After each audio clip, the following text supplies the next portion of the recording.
intended to write him off. They did so at their own peril. Boone stifled an oath at the tremor that ran through him as he reached out to accept the call, but it wasn't every day you got to meet your hero face to face. Martin Folsom wasn't a Navy SEAL. He wasn't in the military at all. He'd once been an oil man and had amassed a fortune in the industry before he'd learned about global warming and had a change of heart. For the last decade, he'd spearheaded a movement to prevent carbon dioxide particulates from exceeding the disastrous level of 450 parts per million.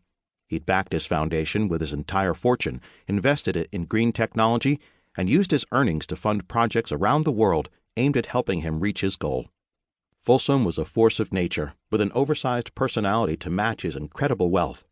Boone liked his can-do attitude and his refusal to mince words when the situation called for plain speaking. Boone clicked accept, and his screen resolved into an image of a man seated at a large wooden desk. He was gray-haired but virile, with large hands and an impressively large watch. Beside him stood a middle-aged woman in a severely tailored black suit who handed him pieces of paper one at a time, waited for him to sign them, and took them back, placing them in various folders she cradled in her arm. "Boone!" The man's hearty voice was almost too much for the laptop speakers. "Good to finally meet you. This is an impressive proposal you have here." Boone swallowed. It was true. Martin Folsom, one of the greatest innovators of their time, had actually called him.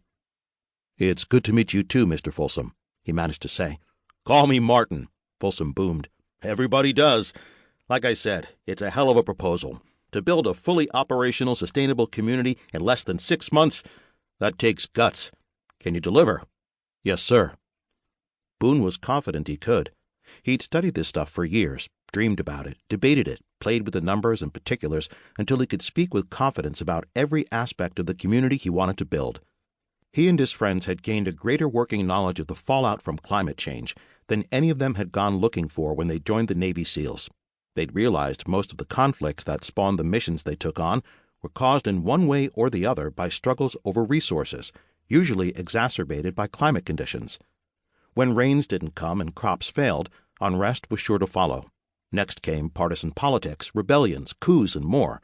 It didn't take a genius to see that climate change and scarcity of resources would be two prongs spearheading trouble around the world for decades to come. "And you'll start with 4 families, building up to 10 within that time frame." Boone blinked. "Families? Actually, sir," he'd said nothing about families. 4 men building up to 10. That's what he had written in his proposal. "This is brilliant. Too brilliant." Folsom's direct gaze caught his own. "You see, we were going to launch a community of our own, but when I saw your proposal, I said, this man has already done the hard work. Why reinvent the wheel? I can't think of anyone better to lead such a project than someone like Boone Rudman." Boone stifled a grin. This was going better than he could have dreamed. "Thank you, sir." Folsom leaned forward. "The thing is, Boone, you have to do it right." "Of course, sir. But it has to be airtight. You have to prove you're sustainable. You have to prove your food systems are self-perpetuating, that you have a strategy to deal with waste, that you have contingency plans. What you've written here?"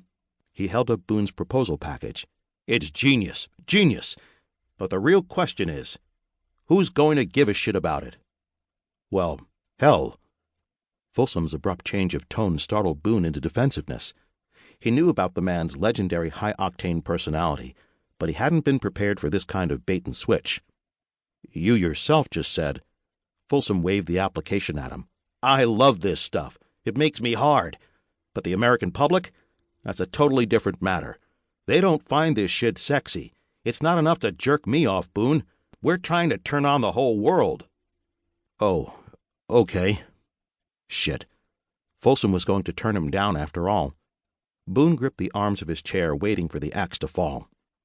"So, the question is, how do we make the world care about your community? And not just care about it. Be so damn obsessed with it they can't think about anything else." He didn't wait for an answer. "I'll tell you how.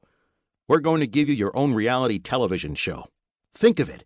The whole world watching you go from ground zero to full-on sustainable community, rooting for you, cheering when you triumph, crying when you fail. A worldwide audience fully engaged with you and your followers." "That's an interesting idea," Boone said slowly. It was an insane idea. There was no way anyone would spend their time watching him dig gardens.